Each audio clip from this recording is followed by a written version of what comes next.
Slackline. Nesse vídeo sobre Slackline, você irá ver o histórico, características, as relações com o meio ambiente e as possibilidades em nossa região. Dito tudo isto, vamos começar. Iremos começar a falar sobre o surgimento desse esporte, o slackline. Foi na década de 1980, nos Estados Unidos, mais precisamente nos campos da escala do Vale de Yosemite, na Califórnia, e acontece que algumas pessoas estavam acampadas no local e decidiram utilizar os equipamentos da escala para testar o equilíbrio deles mesmos. Durante o treino, os alpinistas treinavam sobre a fita amarrada em duas extremidades diferentes. E ao passar do tempo, foi surgindo outros nomes, né? O slackline pode ser chamado de linha folgada. E a modalidade também recebe nomes diferentes, nomenclaturas diferentes de acordo com a forma que ela é praticada. Quando praticada em grandes alturas, por exemplo, o esporte é conhecido como hickline.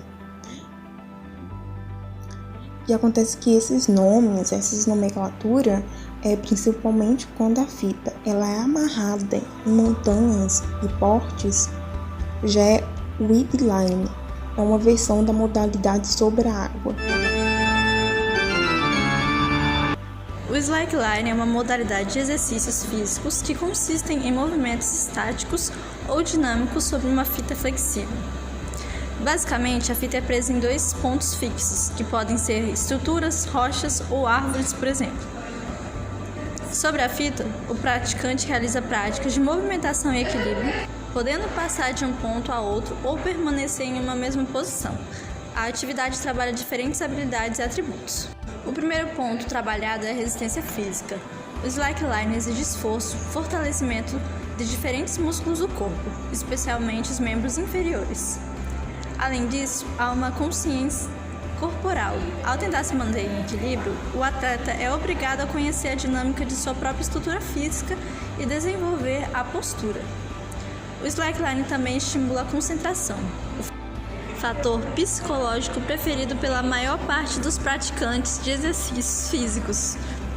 Por fim, o exercício é um importante componente na redução de problemas como estresse e ansiedade.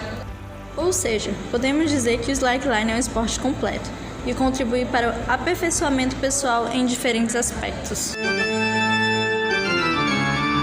Nos últimos anos, ampliou os números de praticantes e de interessados por atividades ao ar livre. E essa situação ocorre em diversos países e pode ser conferida em materiais produzidos no Brasil, como no diagnóstico de esporte elaborado pelo Ministério do Esporte, na Nova Zelândia e nos Estados Unidos, nos quais diversos estudos foram desenvolvidos. Entre esses esportes ao ar livre, se encontra o slackline, que teve sua origem na década de 80, entre escaladores no Vale de Yosemite, nos Estados Unidos. No Brasil, os praticantes slackline são facilmente observados em locais próximos e distantes do meio urbano, entre os quais podem ser citados parques, praças, praias, pátios de escolas e espaço ao ar livre em universidades. O slackline, assim como outros esportes e atividades ao ar livre, é marcado pelo interesse que desperta na população. Esse interesse por esportes e atividades ao ar livre se deve aos vários aspectos em que se destacam as potencialidades ou benefícios que eles podem ser explorados. Conforme o Manning, esses benefícios se relacionam aos aspectos pessoais, como a melhoria de indicadores da saúde e o desenvolvimento da competência ali do dia a dia, ambientais, como ampliação e compreensão da relevância do meio ambiente e da ética ambiental.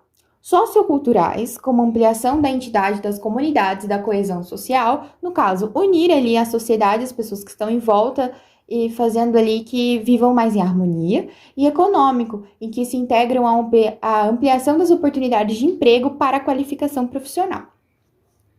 Em conjunto a potencialidades, observa-se que a prática de slackline também pode gerar impactos ambientais. Nesse sentido, despontam as atividades de educação ambiental realizadas em conjunto com esportes e atividades ao ar livre, ou atividades de educação ambiental ao ar livre, as quais objetivam a redução dos impactos ambientais gerados nas práticas, bem como a melhoria da qualidade do meio ambiente. A educação ambiental um tema que pode ser caracterizado pela pluralidade de manifestações, no que se deve às atividades de educação ambiental e ao ar livre. Elas compõem 2 grupos: prática de mínimo impacto ambiental e intervenções pedagógicas realizadas no contexto de esportes e atividades ao ar livre.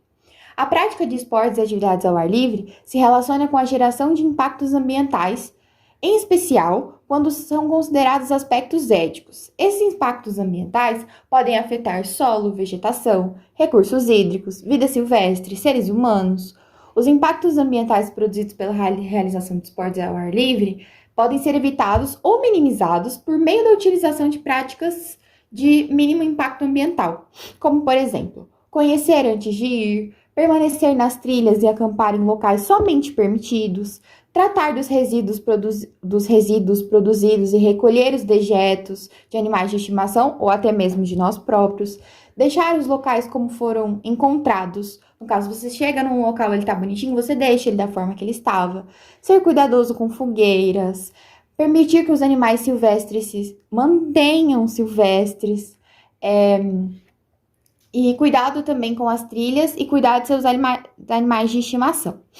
E, por sua vez, as intervenções pedagógicas como essa, no contexto dos esportes, relacionam-se com abordagens educacionais organizadas em 2 grupos, que é a educação sobre o meio ambiente e a educação no meio ambiente. E é muito importante, porque o slackline, apesar de ser um esporte que ele é muito mais gostoso de ser realizado ao ar livre, no meio ambiente, ele deve-se ter esses cuidados mínimos para que, ao mesmo tempo que a gente tenha o proveito de estar ali ao ar livre, a gente tenha o cuidado. Em Porto Velho, um grupo com apenas 2 meses de criação, integrado por Helder Ricardo, Ronaldo Araújo, James Araújo, Arthur Flancher e Cláudia Mendonça, formam a equipe Os Mutantes. Ronaldo foi o primeiro do grupo a ter contato com o esporte. Conheceu o slackline em um evento de esportes radicais e logo começou a treinar sozinho. Depois de 2 semanas de tentativas, Ronaldo aprendeu bem a dominar a fita e Arthur, que era aluno, passou a gostar de treinar. Por fim, chegaram a James e Helder para completar o grupo. Apesar do pouco tempo de treino, eles demonstraram muita técnica, talento e intimidade com o esporte. Por isso, o slackline existe muita flexibilidade para criar saltos e manobras inusitadas. Segundo Ronaldo, para a prática do esporte não existe restrição, basta ter dedicação. Claro que nós temos limitações, mas não tem segredo, é só querer. Só precisa ter vontade e compromisso, independente do peso, afirma Ronaldo, fundador dos Os Mutantes. Os treinos acontecem 3 vezes por semana, têm duração em média de 3 horas e sempre em clima de descontração. Ninguém é chamado pelo nome, todos possuem um apelido carinhoso. Helder é chamado de Chamander devido a seu passado circense. Ronaldo é conhecido como Buda. Arthur é chamado de Graveto. James de Gibi e Cláudia continua Cláudia mesmo. Passamos tanto tempo aqui que nem vemos a hora passar. Tem dias que a fita está tão disputada que chegamos até a balançar a fita por outro cair. Ronaldo comenta. Segundo Helder, praticante e estudante de fisioterapia, o esporte é indicado para todas as idades e pode ser usado como tratamento para idosos. Alguns especialistas já desenvolveram um tratamento com o slackline e tenho vontade de usar esse método quando estiver formado, explica Helder. A atividade também tem seus estilos variados que não pode ser adaptado ao jeito convencional. Pode ser praticada de outras formas. O trickline é a modalidade mais praticada. É a prática em fita com comprimento maior. A partir de 20 metros é a modalidade que exige mais habilidade e mais condicionamento físico. O highline pratica em alturas superiores a 5 metros, que requer experiência e conhecimento em alpinismo. E o waterline é a prática de slackline sobre a água. Por fim, terminamos aqui o nosso trabalho sobre slackline. Os alunos envolvidos nele foram Ana Caroline de Souza Silva, Evelyn Oliveira, Jamile Majeski, Maria Helena Granzotti e Vitória Teixeira.